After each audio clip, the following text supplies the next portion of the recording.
une ou deux questions par intervenant. Merci pour la parole. Je tiens à féliciter les trois panélistes pour les présentations si éloquentes. Mais moi, j'ai par contre une préoccupation assez pertinente sur l'avenir de la profession dans les 10 années à venir. Il est vrai que la profession, comme tous les trois viennent de le dire, nous faisons, le public doit faire confiance à la profession. Mais nous comprenons avec le développement technologique que de plus en plus la confiance se fait plus vers les machines que vers l'humain. Aujourd'hui, avec l'intelligence artificielle, je suis en train de me poser la question, si dans les 10 années à venir, on aura encore besoin de l'humain pour faire cette vérification. Parce que moi, je prendrais juste des factures des clients, je laisse l'intelligence artificielle me dire lesquelles sont vraies, lesquelles sont fausses, et on les élimine, et puis directement, on a la réponse. Et puis je demanderai même à l'intelligence artificielle de me tirer l'opinion appropriée par rapport aux éléments vérifiés par la machine. Et pensez-vous vraiment que dans les 10 années à venir, on a encore de l'espoir à voir cette profession se développer? Merci. Je suis désolé, je suis M. Cyprien Bongoulmanta, expert comptable de l'ONEC. Merci beaucoup. C'est le professeur Lomonzouzi Jean-Pierre, expert comptable de l'ONEC. Je remercie particulièrement les panélistes pour leurs interventions, mais j'ai quelques préoccupations. J'espère que c'est plus un partage. La préoccupation s'adressait à M. Fernand Maillard concernant la fixation des prix des missions par les confrères. Je veux savoir, au nom de la confraternité, est-ce qu'il n'y a pas possibilité de, par type d'émission, de fixer des prix maximaux et des prix planchers pour favoriser une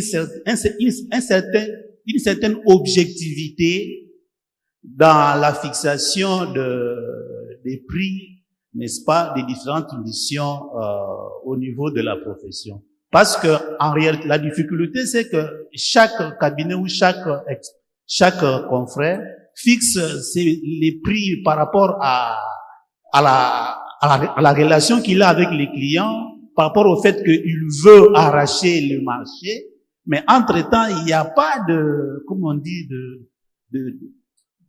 de garde-fous, n'est-ce pas? Ce qui fait que ça laisse place à des estimations et parfois même à des problèmes entre confrères. Donc, s'il y a possibilité de fixer, n'est-ce pas, des limites minimales et des limites maximales par type d'émission. Ça, c'est la préoccupation que j'avais par rapport à M. Fernand Maillard. Je vais citer au niveau de M. Mahmoud Fall. Vous avez souligné que les déclarations, en fait, sont postées par le confrère. Donc, les confrères experts comptables. Mais la difficulté ici, c'est au niveau du contrôle qualité. À quel moment va intervenir le contrôle qualité? Est-ce que lorsque un confrère poste une déclaration, et cette déclaration est-elle susceptible de contrôle à quel niveau?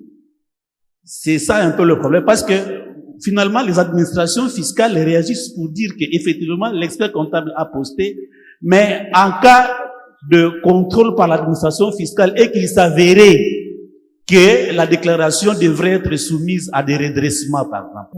Moi, c'est Madame Diane Esther. J'ai une préoccupation par rapport à l'exposé de Messieurs Fernand. En les suivant, il a dit que chez eux, la profession d'expertise comptable est scindée en 2 organisations. Je l'ai vu parce que je fais partie du Conseil national de l'ONEC. Il a beau accompagner l'ONEC dans plusieurs organisations. Alors, je voulais demander à votre avis, Monsieur Fernand, comme l'ONEC en RDC aujourd'hui est organisé en un seul organe, Vous pensez que c'est efficace ou bien qu'il serait mieux qu'on puisse aussi les scinder par rapport aux différents domaines qui composent l'expertise comptable en général? Nous sommes à Lubumbashi. Nous avons remarqué que il y a les avocats, par exemple, il y a les avocats qui commencent à prester comme experts comptables. Je donne un exemple. Un attaché juridique d'une ou telle société, il peut faire des déclarations et il va déposer au niveau des DGI. Et nous, particulièrement, nous commençons à voir que les experts comptables commencent à être un peu écartés, dans le sens que nous ne sommes pas protégés comme font les avocats. En défaut de qualité, nous ne sommes pas protégés et n'importe qui peut aller déposer la déclaration au niveau des DGI. Et nous voyons, la DGI accepte facilement et sans pour autant recourir à la qualité. Telle est ma préoccupation. Merci. Ok, merci. Pour gain de temps, on va répondre aux 4 questions. Je crois que Fernand a eu le plus grand nombre de questions. Il peut commencer et puis après, ça sera le tour de maman. D'abord la question sur l'organisation des ordres. Donc c'est un peu historique. Le métier de réviseur a été reconnu par une loi de 1953. Donc nous avons fêté déjà un sérieux anniversaire de la profession, alors que les experts comptables sont une profession qui a été reconnue en 86, donc beaucoup plus récemment. Une profession qui était scindée d'abord entre des experts comptables et des comptables des comptables agréés. Professions qui ont fusionné maintenant en 2019. Reste le rapprochement à faire éventuellement entre les 2 professions de révision et d'experts comptables. Mais bon, c'est une œuvre de longue haleine. Le fait d'avoir un seul institut, comme vous l'avez ici en RDC, peut être un sérieux avantage, dans la mesure où vous respectez quand même à l'intérieur des réglementations particulières ou spécifiques pour chaque partie.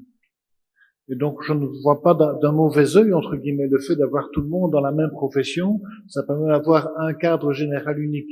Si vous regardez en France, nous avons la profession d'expert comptable. Il y a un institut, le collège des c'est pas le collège, c'est la compagnie, des commissaires aux comptes, qui est indépendante de l'OEC, sachant que la majorité ou l'immense majorité, si pas la totalité des commissaires aux comptes, sont tous membres de l'OEC aussi. Mais pour des raisons de réglementation, de contrôle externe de la profession, c'est resté distinct. En Belgique, nous avons un contrôle externe qui est prévu pour les réviseurs. Il n'y a pas de contrôle externe prévu pour les experts comptables. Où là, le contrôle de qualité qui vient de commencer se fait plutôt en interne. Quel sera l'avenir? Je ne sais pas. Mais le fait d'avoir chez vous un seul institut me semble être quand même un avantage d'organisation en tout cas. Et je voulais relever, j'en profite, que la profession de réviseur est à 30% féminine chez nous. Elle augmente de petit à petit, mais donc la féminisation est en marche. Positivement. Je n'y vois pas de problème pour les hommes. Je peux répondre sur les prix peut-être en même temps.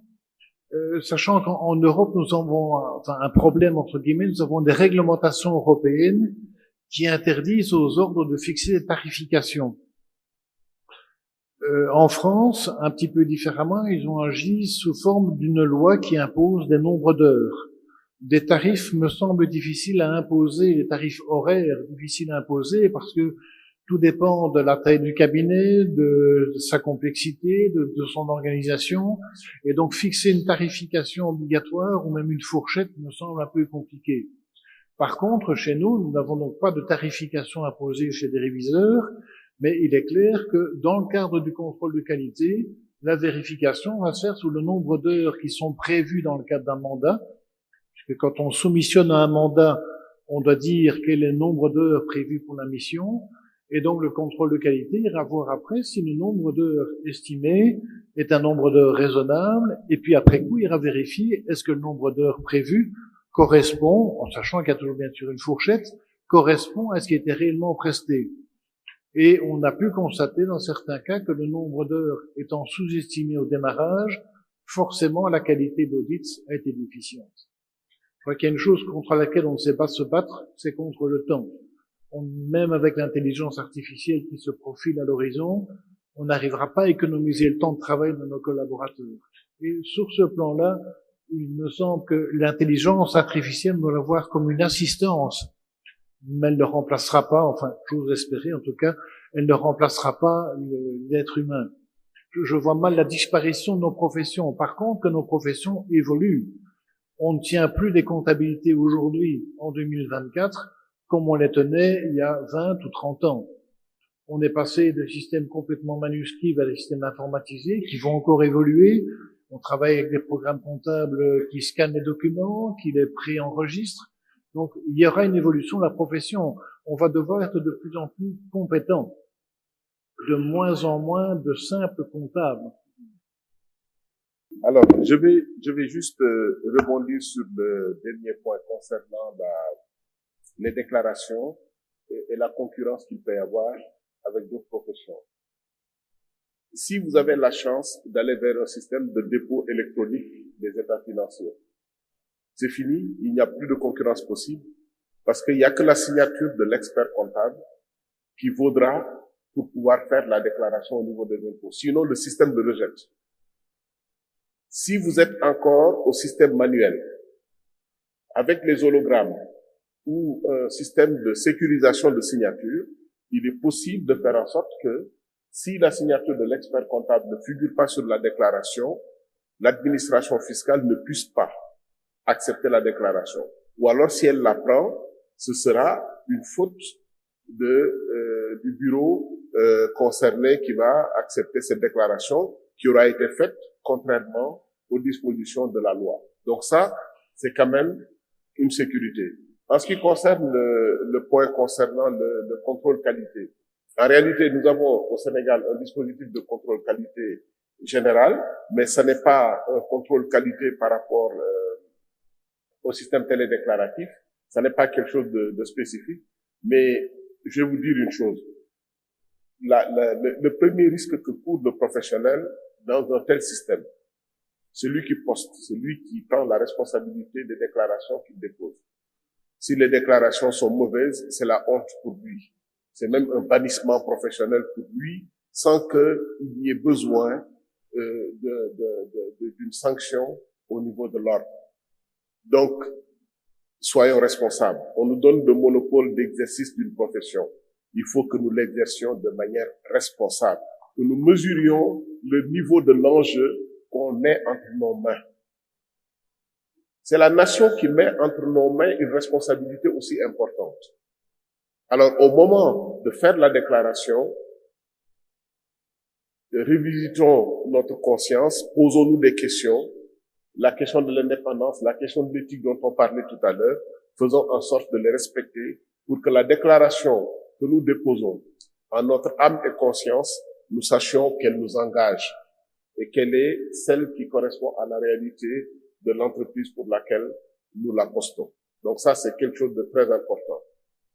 Le dernier point concernant l'avenir de la profession, je suis moins pessimiste que le jeune confrère qui a posé la question tout à l'heure. Nous avons eu la chance de vivre quelques années dans cette profession et d'avoir vécu beaucoup d'évolutions. Vous imaginez, il y a quelques années, la comptabilité était encore tenue à la main. Le système des traitements à façon où on délocalisait, c'était à la fin des années 70. Il y avait des grandes firmes en France qui faisaient des traitements pour des grandes compagnies et puis qui leur renvoyaient la comptabilité. Depuis, c'est à l'intérieur des entreprises que se trouvent les ordinateurs.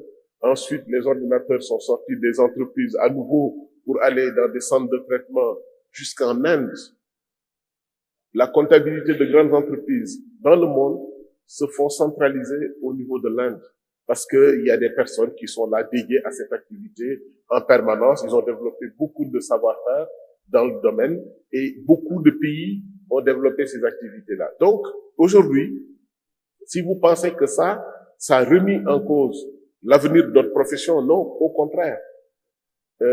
C'est notre capacité d'anticipation de ces changements, de l'évolution du monde, de l'évolution des technologies qui font que nous avons une belle capacité de nous projeter sur l'avenir.